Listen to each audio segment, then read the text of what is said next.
Well, I have to say, this is a mighty purty guitar. It really looks nice.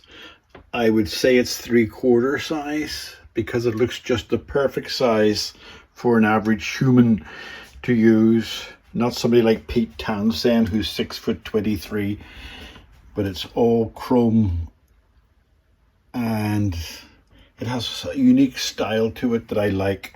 Semi-hollow, which gives it a little bit more noise. Needs to be cleaned up inside a bit there.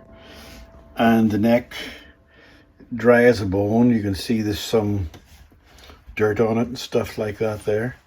But it's a lovely little guitar, missing a cover for the truss rod. And it's a really, I like it. I want one of these. These cost £195 or £210, depending on what you get. The one at 210 or 220's got mahogany, and the one cheaper is Sapele, S-A-P-E-L-E, or Sapele, but I like to think the Italian, Sapele, Sapele. Anyway, we're going to get a look at this, and I wonder why it's with me. I really can't figure out the reason why it's with me, because is it just a clean little setup? Is there something wrong with it that I need to know about? Or is it just a perfect guitar that needs a little setup and it doesn't need much more? Oops. Oh, right. Oh, right. Okay. Right. Okay. So, right. Okay. Right. Okay. Right. It's the RB-600 Classic Series. It's a beautiful guitar, but, what happened there? What do I do with that? I just check the rest of it to make sure it's okay. Now, it's a clean snap. There's nothing there. It's come off. Maybe it's been hit and it come off. But one of the things that I do notice is that this is smoothly polished to a really oomph degree. So if you're painting on it, there's nothing to grip to. So you'd think that they would have left that as it was. There's another little chip there. So I wonder if that would peel off and leave that neck naked wood the whole way down. You see there's a band across there. Why that is there, I don't know. So maybe somebody's tried to fix it. So we'll have to do some investigations on that. Oh look, the plastic's still on the covers. And I did notice earlier when I forgot to mention it, the plastic is still on this. So I'm going to be taking this all apart to let people see inside it. But it's a very pretty guitar. Okay, let's have a little closer look at everything here. It has a fairly unique bridge. It's 2 Allen keys on each side and it's up and down. And it's got the intonators underneath the chrome, which you can get out from this side. It looks like it's a star. Oh no, it's an ordinary screw or a Phillips.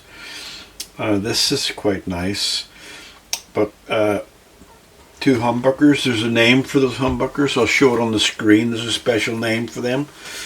So what I'm going to do now is get rid of the strings, because the strings are pretty crappy. Oh, the other thing I wanted to show you before that is the height is ferocious, as my daughters used to say when they were young. Very bad height. Oh, and before I do that, let's just check. I've got it closer up for you because I realize it's too far away. Let's just check the neck and I'll tell you what it's like, unless there's anything exciting. The neck is perfect. It's got a small underbow, which is the way I like it. So let's get rid of these strings. Okay, off they go. Wonder if Georgie girl will come running. Not quite sure I would like to put more than 10s on this. I think I'd like to keep it at 10s or 11s if I owned a guitar like this. Lots separate. I like it. I like it.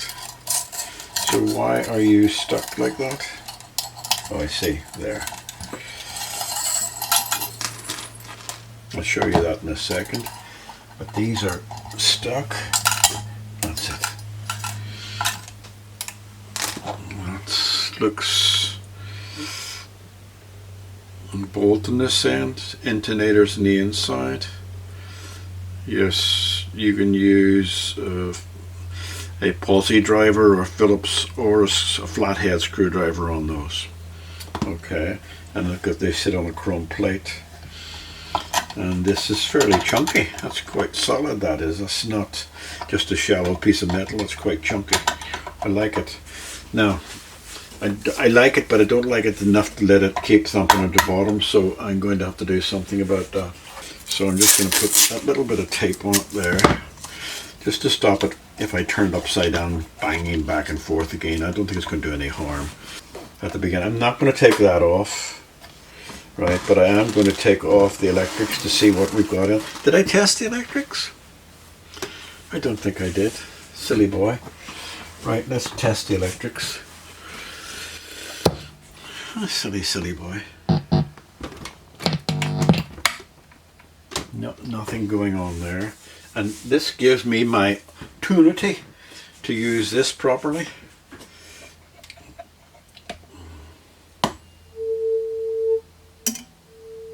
Yep.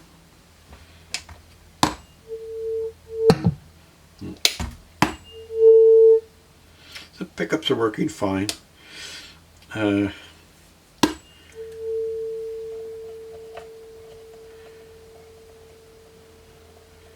Something not right with these. Well, that one. Maybe it's just not tightened as a... something not right. I think somebody's turned on that too much and stripped the inside, but we'll be able to fix that up. I'm going to pull them all off anyway because I want to take that plastic off, the plastic off that's sitting there. Maybe I'll do that at the very end when I've done everything. But anyway, the pickups are working. This is aluminum. But it must have some electrics because it was pulled down into the thing, and I asked for aluminum, so it wouldn't be attracted to magnets. But c'est la vie. So I'm going to unplug it now that I'm happy with the electrics, and switch off that, and take off this to see what we've got underneath this.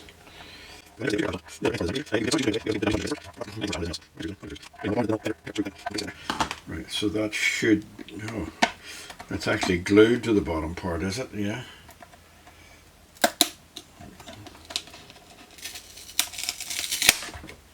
Yes, it's got double-sided tape. I took it off because I wanted to get rid of the plastic that's beneath it. Why put plastic on when you got to take the thing off, because the plastic is still on it.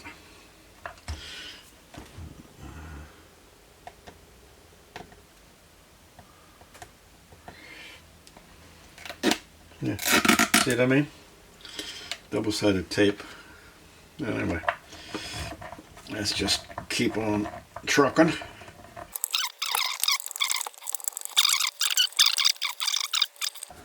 Right, okay.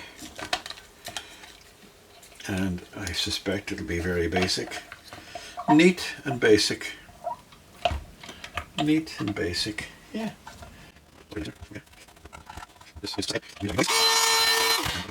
put that back on with just 2 screws. One at the top and one at the bottom. Then I'll peel off the plastic. Nothing terribly exciting there, was there? Don't shoot me. You wanted to have a look. Don't be complaining to me. You're the one that said, let's have a look. Didn't ye? Right, let's look at these.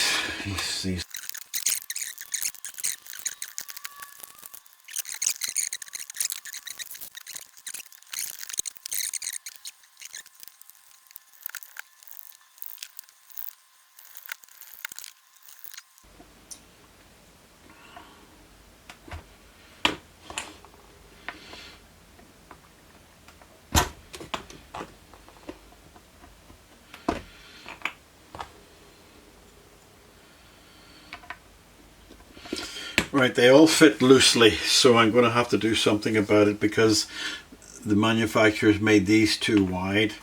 So I think the thing that I might just do is just put a little bit of tape over each one, and then put the just ordinary sellotape should be the right thickness. So if I put a tat of sellotape, just a tat,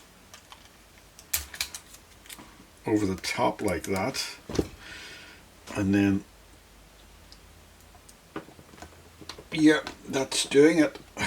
Right, don't want it to make it too much. That's firm. That's firm enough. Just a little bit of plastic. The plastic won't compress.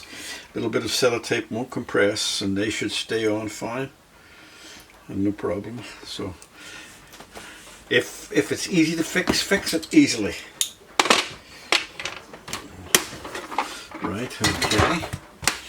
Now let's just give it a little dust.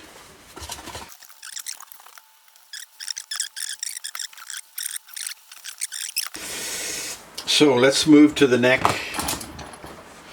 because the neck does need some work. Don't know how much work it needs. I don't think it's rosewood. I need to look it up to see. If I'm wrong, I'll tell you up above. But I got a feeling it's just going to need a cleaning. So I'm just going to use what are you? Oh, that feels gluish there. Let me just see what that is.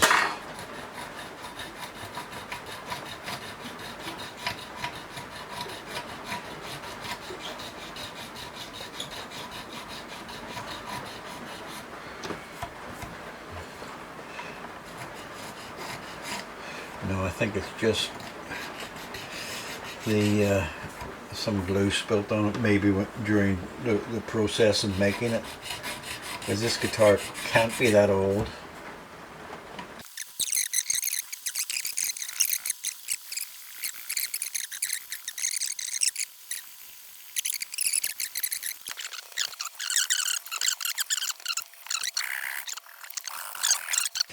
Use some water on it and then get some lemon oil on it fairly quickly. I should have put tape over that. Forgot again.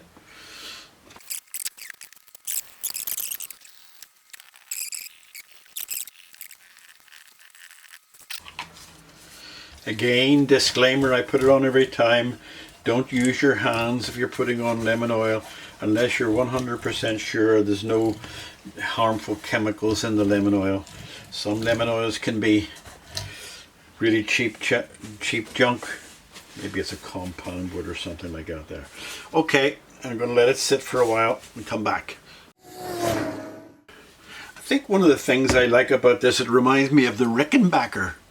Maybe there's something to the shape there. Anyway, that's it all tidied up, and I put on a homemade truss rod cover, and it's all been cleaned up and ready to, the neck's been done. Although I'm going to put some of that, when I've finished, I'm going to put some of that high build guitar finishing oil, which is not meant for necks, but if you use it properly, it'll bring it up in a nice sheen.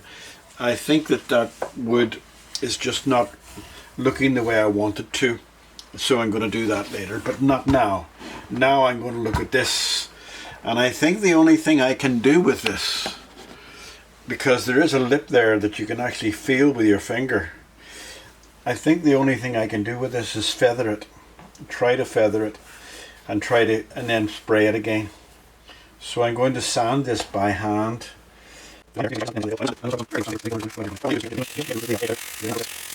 It feels good even like that, but it needs to be done better than that. So what I'll do is I'll do this and I'll come back to you when I think I feathered it enough. Because watching somebody sand is like somebody watching paint dry. So I'll come back to you when I've done more. Well, as you can see, I went to wet and dry, and I feathered it so much that the paint's starting to show through, which is what I wanted. And I think I've got it to a stage where I can take the next step. And the next step is going to be painting a thick black coat of undercoat on this, because it's been roughed up. I kept it at, what is that? I kept it at 180 to give me a grip on it. So I'm going to put a thick coat of black undercoat on that. I'm just going to feel it for any lumps, and then I'll sand the black undercoat. I think I just need a little bit more there.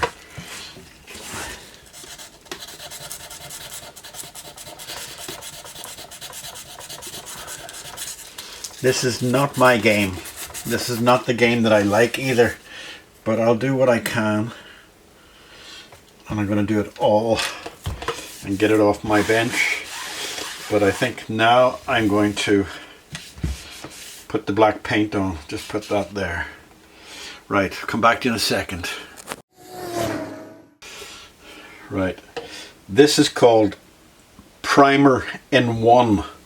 So it doesn't say anything else, but it says paint primer in one.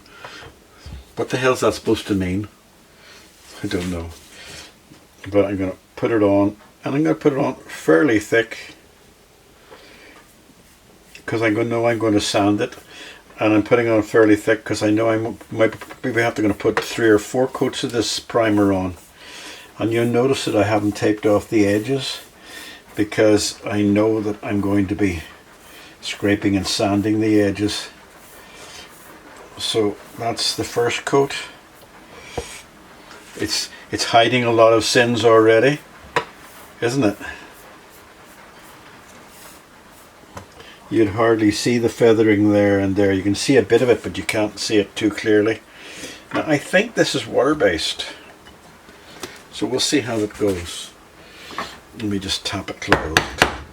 Right, okay, back to you soon.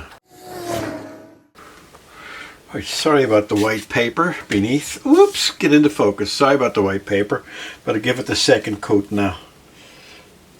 And I've got it, as you probably can see, I've got a fairly thick coat on it, and I've put some tape down the sides this time, because we're going to get serious about putting a thick coat on so that I can sand it off and get it smooth and then spray it. Right, well, that is it sprayed. It hasn't been polished yet. If you look very closely, you'll see the feathering, but so far so good. Now I shouldn't be doing this because I only sprayed it about 2 hours ago, but I actually need to get this off the bench so I can get other guitars on the bench. So I'm going to work at this, and once I put it all together, then I'll polish the neck and hopefully we'll get a pretty good gloss on it.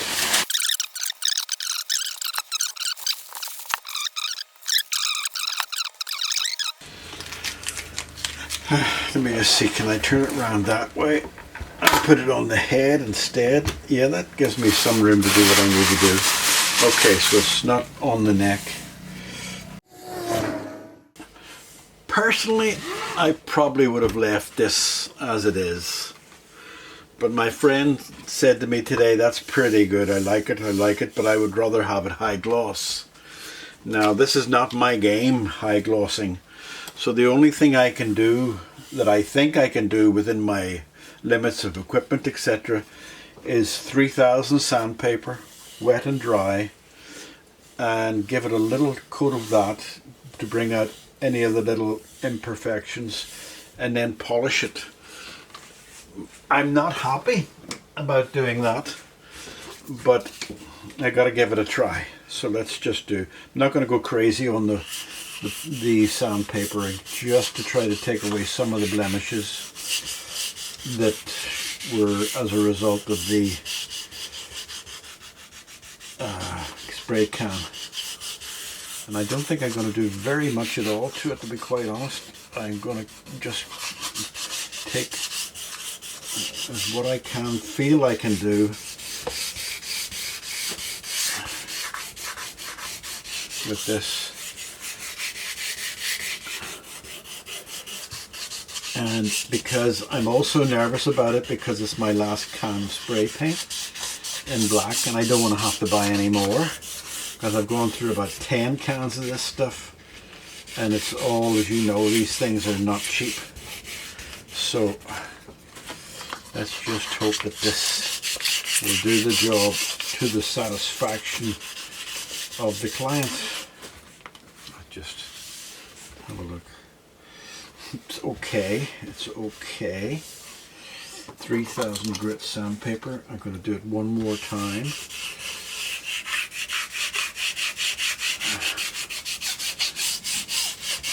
It's not like the sandpaper you see on a car or the paint that you see in a car. The paint you see in a car is probably much, much thicker than this. So I'm being delicate when I sand this because I know it's only a thin few layers, maybe 4 coats. So that's all I'm going to do with it. And now it's up to the polish. When I run polish along it, will it bring it up? I don't actually think it will, but if I don't try. As you can tell, I'm skeptical about what I'm trying to do here.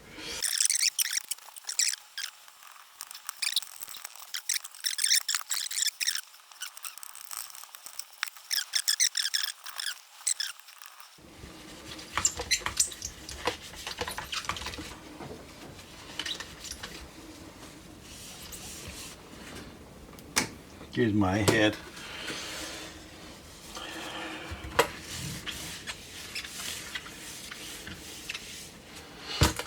Do you guys notice any difference or my waist? No, I'm not. I'm stopping. I don't like doing any more. I'm going to go too far. And then I'm going to end up starting to have to strip it and sand it and do it all over again. So I think that that's going to have to do. Now the back's dirty, so I'm going to clean that with the same cloth. A little bit of polish.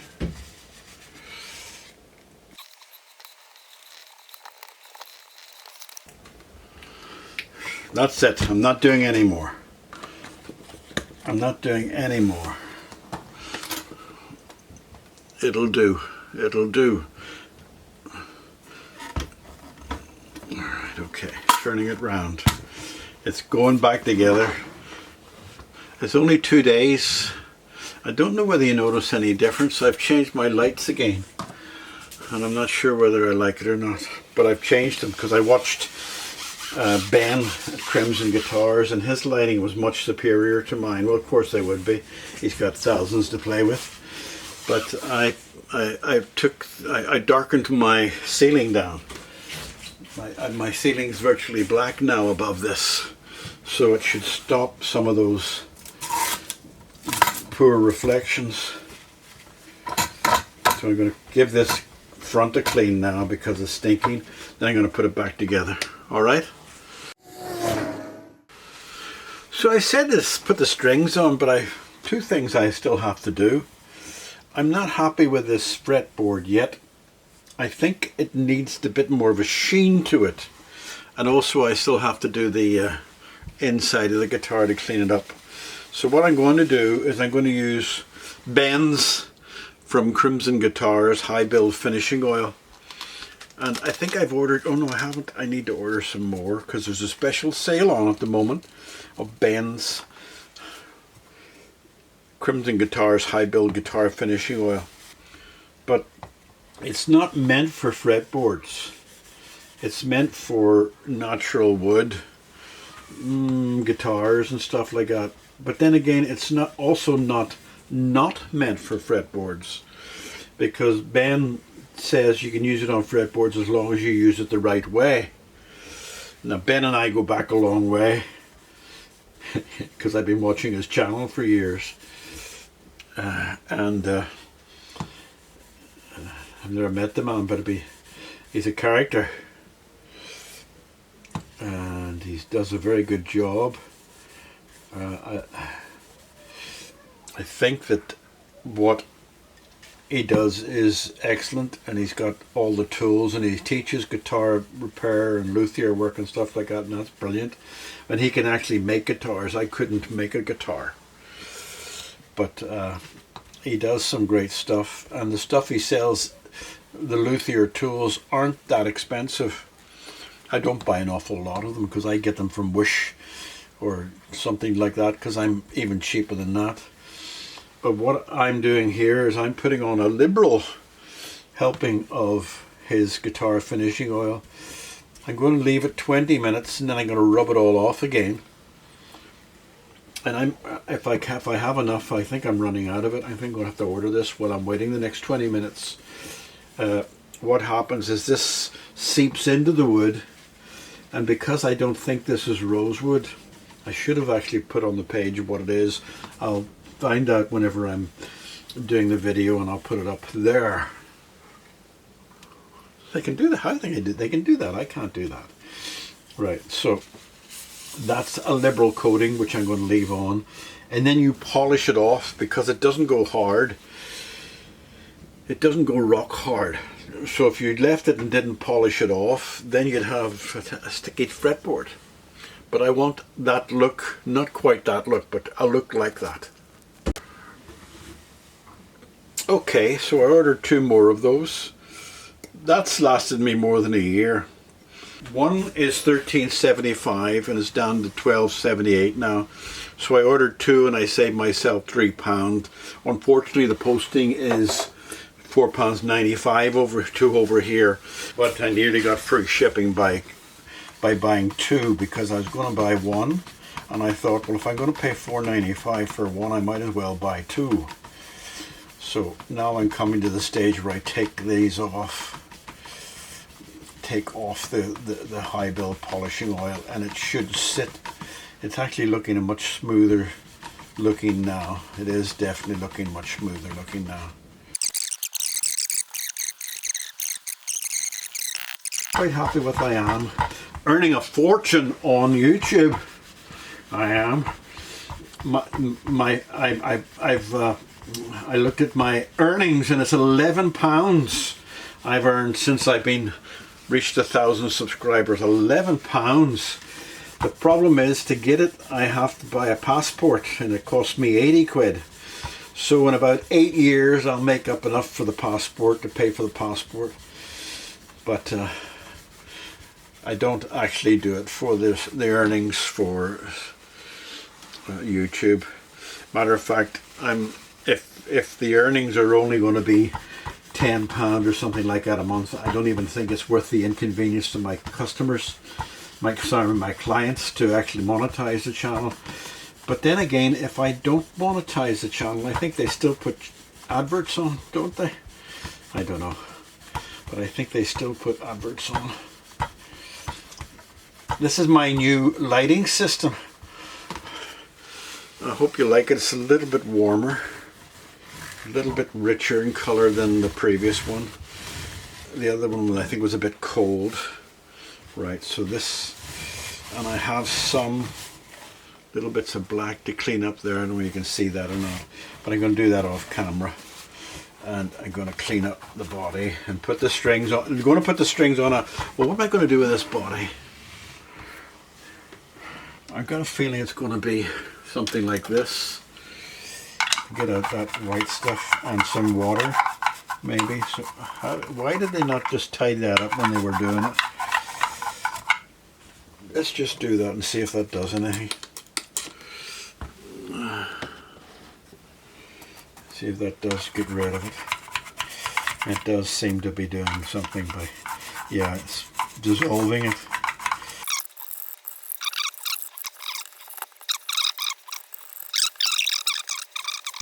So I'm going to clean the body now. I'm going to switch the camera off. That inside look is looking better already, looking more attractive. So I'm going to clean the inside off camera. You can see the fretboard now is got a bit of a sheen to it, a bit nicer. I like that. Okay, come back to you when I do have the strings on now. One tiny gripe about this guitar is that you have to feed that through this first, and then you have to fiddle to get this underneath the catch, because there's no hole to put it through at the back. So you have to just fiddle a bit to try to get it into the hole and then hold it. Oh, it's come out. Oh, yes, it did come out. So it's a little bit fiddly. Come on, it's a little bit more fiddly than what I was expecting to show you. But yeah, so there you go. And you have to hold it so that it doesn't fall out. When you're putting in the string, you have to hold it with your left hand if you're right-handed. And fortunately I've got a little machine. But the other little aspect is too that you have to be careful that it's sitting on the actual intonator when you're tightening it, because you could tighten it up and it's not actually on the intonator and you're putting tension on it with that hand. So it's a little gripe, but not a killer gripe, but it's just a little gripe. Okay, all right, I'm going to carry on with this and stop moaning. It would have been nice if we'd have finished there, but everything was put together again. Let me just tighten that one up again, just in case it falls out, the string falls out. And I had to take it all apart again because these are the intonators, and they were all completely seized. I don't think that, so I've already given them some, but I'm giving them more. None of those intonators would move. They were completely seized, and I had to do some real forceful pushing with a nut, with a screwdriver and a nut to get them unseized. And I can only presume it was because they were never touched since the day it was raised in the factory. As you can guess, I'm having a little bit of difficulty with my camera. But what I was saying on the previous one, which you can't see because I've taken it off because it was so dark, that these squares from there to there are not equal, and some of them are rubbing against each other. This one should be able to push back, but it's too tight against this, so I'm going to have to grind down one of the sides. The other issue is that when you loosen and tighten that, the bolt will fall off. The little bolts, even with that washer on, the bolt will fall off. So I'm going to have to put it back on the guitar like this, and once I've ground that one down, and then adjust the intonation like this before I put the bolt back on, then hold the bolt and put a little thing on and just tighten it like that there. Tighten the bolt this way and just hold it with a screwdriver. Right, I found the best way to do it was put it on without the nuts, adjust it, make sure the heads are all right, and it's all, I guessed, roughly where it would be, and it meant I didn't have to turn them and screw them too much. But now the only thing I have to do is put the nut, the only thing is hold that tight, put the nut on and tighten it, and then I can put the cover back on, which goes over the top. Must look to see what Rickenbacker did, if they had the same style of thing, but I imagine it could be, but the nut wasn't done properly on this guitar. So the thing I had to do is put this on without the nuts, get it intonated. I guessed roughly where the intonators are. This is roughly the same in a lot of guitars, this sort of double shape, and it wasn't far out, but I had to adjust it with the screwdriver to get those things right, and then I'll find a way to put the nuts on. It's fortunate I've loosened the strings. It's fortunate that this just lifts off, because that means I can use a little tool like that. It'll still be fiddly, I'll not do them all, but now that they're set, they're going to stay there. So I just need to keep the screw at the back steady and turn the bolt. As I said, it's still going to be fiddly. Oh no, that's off. Told you it'd be fiddly. Didn't I tell you it'd be fiddly?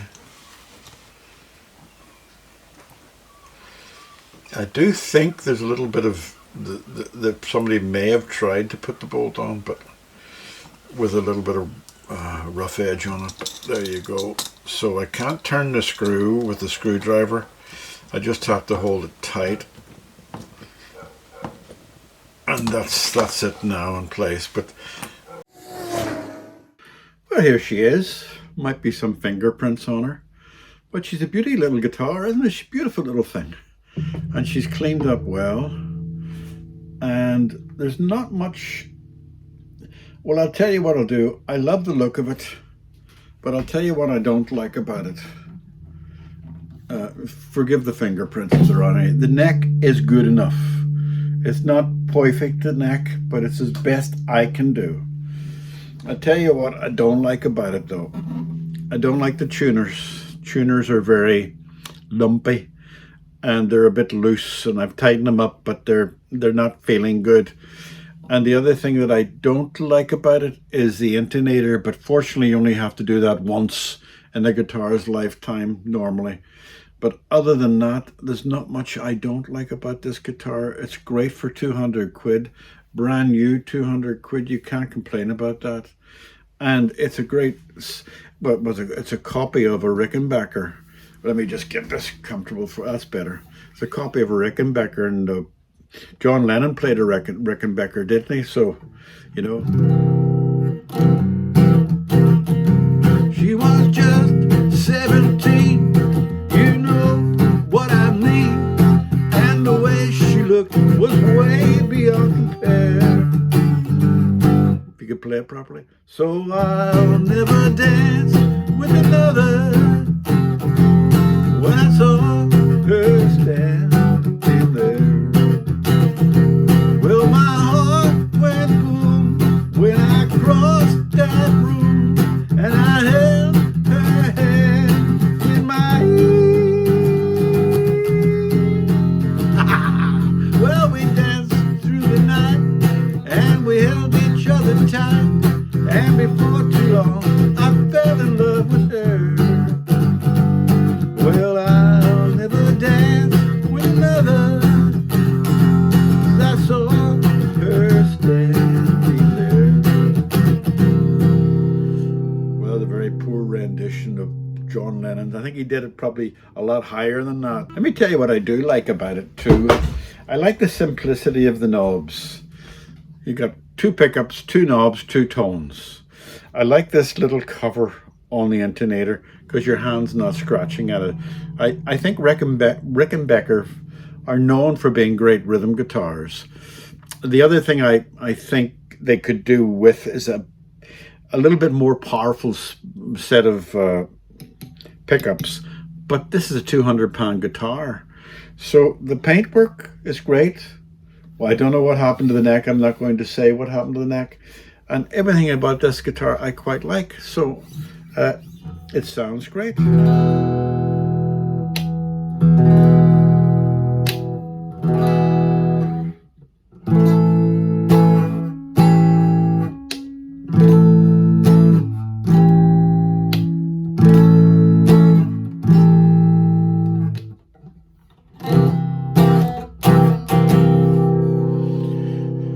So it's going home to its daddy now, and it's a lovely little guitar. And it's even nice enough to play my favorite chord.